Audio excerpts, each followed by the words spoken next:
ഞാൻ doctor Biniya, Bethsaida homeo clinic, Kaloor.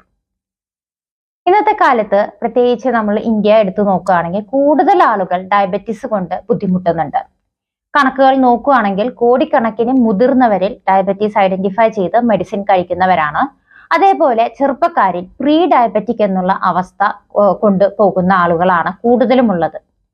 അപ്പൊ എങ്ങനെയാണ് നമുക്ക് ഈ വരും തലമുറയെ, നമ്മുടെ മക്കള് അല്ലെങ്കിൽ മക്കളുടെ മക്കള്, ഇങ്ങനെ വരും തലമുറയെ നമുക്ക് എങ്ങനെ ഇതിൽ നിന്നും ഒന്ന് മാറ്റി നിർത്താം അല്ലെങ്കിൽ പ്രിവെന്റ് ചെയ്യാം, ഈ ഒരു അവസ്ഥയിൽ നിന്ന് പ്രിവെന്റ് ചെയ്യാം എന്നതിനെ പറ്റിയ ഒരു വിശകലനമാണ് ഈ വീഡിയോയിൽ ചെയ്യുന്നത്. നമ്മുടെ ചാനൽ ആദ്യമായിട്ടാണ് കാണുന്നതെങ്കിൽ ഷെയർ ചെയ്യാനും സബ്സ്ക്രൈബ് ചെയ്യാനും മറക്കാതിരിക്കുക. അപ്പൊ എന്താണ്, നമ്മുടെ ലോകം എടുത്തു നോക്കുകയാണെങ്കിൽ തന്നെ ഇന്ത്യയുടെ കണക്കുകൾ എടുക്കുകയാണെങ്കിലും വളരെ മുന്നിലെ ഒരു സ്ഥാനമാണ് ഡയബറ്റീസ് എന്ന് പറയുന്ന അസുഖത്തിൽ നമ്മൾ നേടിയിരിക്കുന്നത്. ഇത് എങ്ങനെയാണ് ഇത്രയും വേഴ്സ് ആയിട്ട് ഇത്രയും മോശമായ ഒരു അവസ്ഥയിലേക്ക് നമ്മൾ പോയത് എന്ന് നമുക്കൊന്ന് നോക്കാം. ഏറ്റവും പ്രധാനമായിട്ടുള്ള 4 കാര്യങ്ങളാണ് ഇതിൽ ശ്രദ്ധിക്കാനുള്ളത്. ആദ്യത്തേത് നമ്മുടെ ജീവിതശൈലി. അത് നമ്മൾ ഒത്തിരി മാറിക്കഴിഞ്ഞു. പണ്ട് നമ്മൾ ഒരുപാടൊക്കെ വർക്ക് ചെയ്തിരുന്ന നമ്മുടെ ഗ്രാൻഡ് പാരൻസ് ഒക്കെ നോക്കുകയാണെങ്കിൽ ഒരുപാട് വർക്ക് ചെയ്യുമായിരുന്നു. പക്ഷെ നമുക്ക് കൃഷിപ്പണി തുടങ്ങി നമ്മൾ ഫിസിക്കലി നമ്മൾ ഒത്തിരി വർക്ക് ചെയ്യുമായിരുന്നു. പക്ഷെ ഇപ്പോഴത്തെ ജനറേഷൻ ഒട്ടും തന്നെ അനങ്ങാത്ത ജോലികളാണ്. കുട്ടികളാണെങ്കിൽ ഒരുമിക്ക സമയവും ഗാഡ്ജറ്റ്സിലാണ്, അല്ലെങ്കിൽ നമ്മൾ പഠനത്തിലാണ്.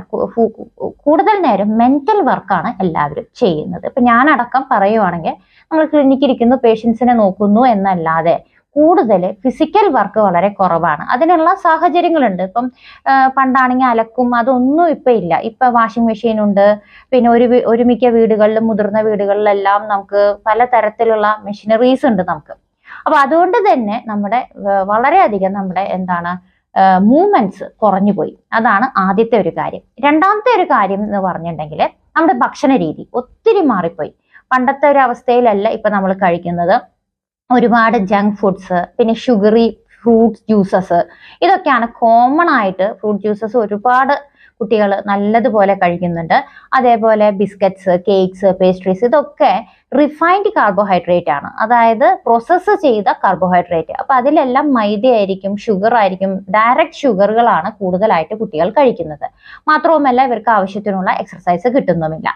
പിന്നെ ഇനി മൂന്നാമത്തെ കാര്യം എന്ന് പറഞ്ഞാൽ നമ്മുടെ ഉറക്കമാണ്. നമ്മുടെ ഈ ഒരു തിരക്കുള്ള ജീവിതത്തിൽ ശരിക്കും ഒരു സ്റ്റഡീസ് പറയുന്നത് 7 മണിക്കൂറും 18 മിനിറ്റുമാണ് നമ്മൾ ഡയബറ്റീസ് ഒന്നും വരാതിരിക്കാനായിട്ട് ഏറ്റവും ബെസ്റ്റ് ടൈം. അത്രയും മണിക്കൂറെങ്കിലും നമ്മൾ ഉറങ്ങണം എന്നുള്ളതാണ്. നമ്മൾ പക്ഷേ നമ്മുടെ അലാം ക്ലോക്കിൽ രാത്രി വെക്കുന്ന സമയത്ത് 6 മണിക്കൂർ 7 മണിക്കൂർ തികച്ചു കിട്ടിയ ഭാഗ്യം എന്ന് പറഞ്ഞ പോലെയാണ് നമ്മൾ ഒരു ദിവസത്തിൽ ഉറങ്ങുന്നത്. അപ്പൊ അതും ഒരു പ്രശ്നമാണ്. ഉറക്കം കുറഞ്ഞു വരുവാണ്. പിന്നെ ഉറക്കത്തിന്റെ സമയം. പിന്നെ അടുത്തത് എന്താണ്, സ്ട്രെസ്സാണ്. ഈ സ്ട്രെസ് എന്ന് പറഞ്ഞാൽ നമുക്ക് കുട്ടികളുടെ കാര്യത്തിലാണെങ്കിൽ പഠിത്തത്തിൽ സ്ട്രെസ്, നമ്മുടെ സാധാരണ ഒരു 40s 30s 40s ഉള്ള ആൾക്കാരുടെ ഇടയിലാണെങ്കിൽ നമ്മുടെ ജോലി സ്ട്രെസ്, ഫൈനാൻഷ്യൽ സ്ട്രെസ്, അങ്ങനെ തുടങ്ങി പലതരത്തിലുള്ള സ്ട്രെസ്സിലൂടെ ആളുകൾ കടന്നു പോകുന്നു എന്നാണ് മനസ്സിലാക്കുന്നത്.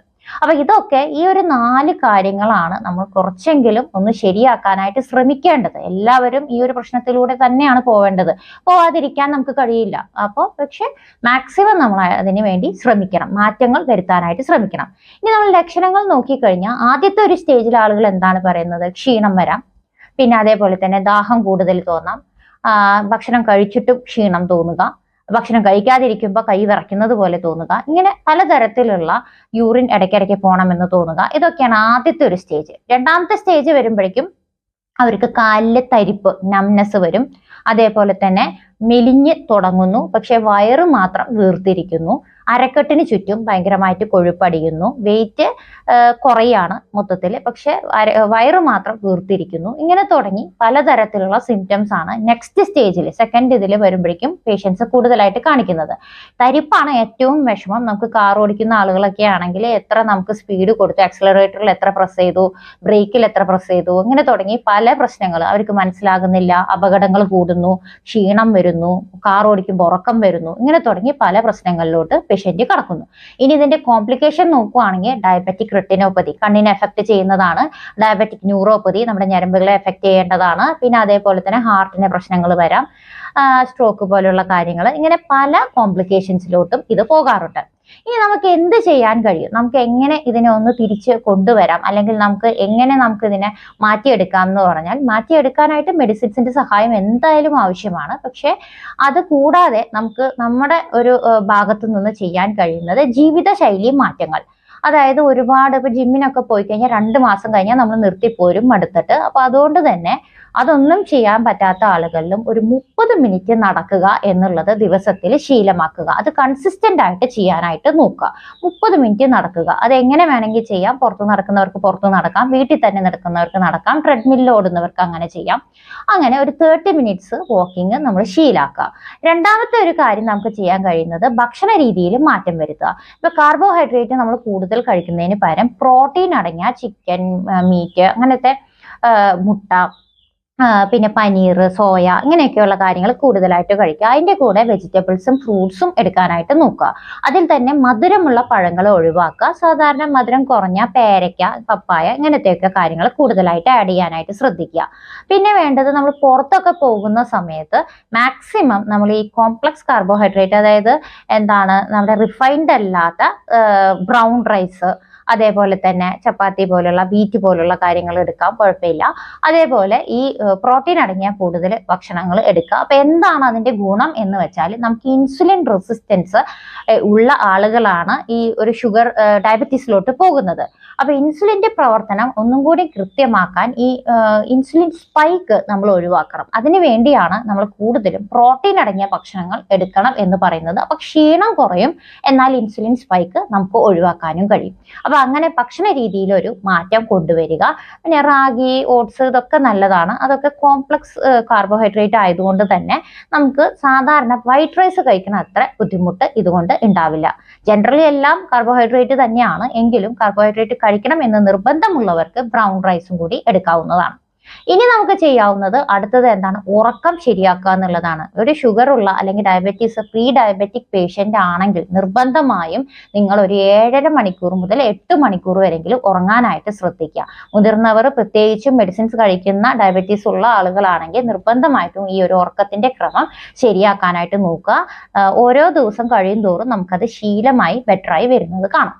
പിന്നെ സ്ട്രെസ് കുറയ്ക്കാനായിട്ട് ഞാൻ സാധാരണ പറയുന്നത് യോഗ, മെഡിറ്റേഷൻ ആണ്. എങ്കിലും അത് ചെയ്യാൻ പറ്റാത്ത ആളുകൾ നമുക്ക് ഇഷ്ടമുള്ള കാര്യങ്ങൾ ചെയ്യാനായിട്ട് 1 മണിക്കൂർ ദിവസത്തിൽ മാറ്റിവെക്കുക. അത് പാട്ടായിരിക്കാം, അല്ലെങ്കിൽ ഡാൻസ് ആയിരിക്കാം, നമുക്ക് ഇഷ്ടമുള്ള എന്തെങ്കിലും കാര്യങ്ങൾ, ചിലവർക്ക് പ്രാർത്ഥിക്കുന്നതായിരിക്കാം, അങ്ങനെ ചെയ്യുക. അല്ലെങ്കിൽ ഗാർഡനിങ് ആയിരിക്കാം, ഇഷ്ടമുള്ള ഒരു കാര്യങ്ങൾ. അത് നമുക്ക് സെൽഫ് ലവ് കൊണ്ടുവരും. നമ്മുടെ ശരീരത്തിന് ഏറ്റവും ആവശ്യമുള്ള ഒരു കാര്യമാണ് നമ്മളോട് തന്നെയുള്ള സ്നേഹം. അതിപ്പോൾ കുറഞ്ഞു വരികയാണ്. ആളുകളുടെ മനസ്സിൽ നമ്മളോട് സ്നേഹമില്ല, സ്വന്തമായിട്ട് കുറച്ച് സമയം പോലും മാറ്റിവെക്കാനില്ലാത്തവരും അല്ലെങ്കിൽ നമ്മളോട് വെറുപ്പുള്ളവരുമാണ് കൂടുതൽ. അപ്പൊ അതുകൊണ്ട് നമുക്ക് ഇഷ്ടമുള്ള കാര്യം 1 മണിക്കൂർ ശീലമാക്കിയിട്ട് ഇങ്ങനെ ചെയ്തു കൊണ്ടുപോവുക. കൺസിസ്റ്റന്റ് ആയിട്ട് ചെയ്യുമ്പോൾ നമുക്ക് നമ്മളോട് സ്നേഹം ഉണ്ടാകും. ആ സെൽഫ് ലവ് ക്രിയേറ്റ് ചെയ്യാനായിട്ട് ശ്രദ്ധിക്കാം. ഇങ്ങനെ ചെയ്യാം. ഈ ഒക്കെ കാര്യങ്ങളൊക്കെ ശ്രദ്ധിക്കുകയാണെങ്കിൽ കുറച്ച് കാലം കൊണ്ട് തന്നെ വിത്ത് മെഡിസിൻസ് നമുക്ക് ആവശ്യം പോലെ മെഡിസിൻസ് എടുക്കാം. പ്രകൃതമനുസരിച്ച് ഹോമിയോയിലാണെങ്കിൽ പ്രകൃതമനുസരിച്ചുള്ള മരുന്നുകൾ എടുക്കാം. ഇംഗ്ലീഷ് മരുന്ന് കഴിക്കുന്നവരുണ്ട്, അവരുടെ കൂടെ നമുക്ക് കോൺസ്റ്റിറ്റ്യൂഷൻ പ്രകൃതമനുസരിച്ചുള്ള മരുന്നുകൾ കഴിക്കുമ്പോൾ കുറച്ചും കൂടി നമ്മുടെ ജനറൽ ഹെൽത്ത് ബെറ്റർ ആവുന്നത് കാണാം. പെട്ടെന്ന് തന്നെ നമുക്ക് ഈ പറഞ്ഞ പോലെ അതൊന്ന് കൺട്രോളിൽ വരും. ഇങ്ങനെ ഫ്ലക്ച്വേറ്റ് ചെയ്യാതെ ഡയബറ്റീസ് കറക്റ്റ് ആയിട്ട് നിൽക്കുന്നത് കാണാം. ഇങ്ങനെയുള്ള വീഡിയോസ് നിങ്ങൾക്ക് ഉപകാരമാകുന്നു എങ്കിൽ ഷെയർ ചെയ്യുക. മറ്റൊരു വീഡിയോയ്ക്കായി കാത്തിരിക്കുക. താങ്ക്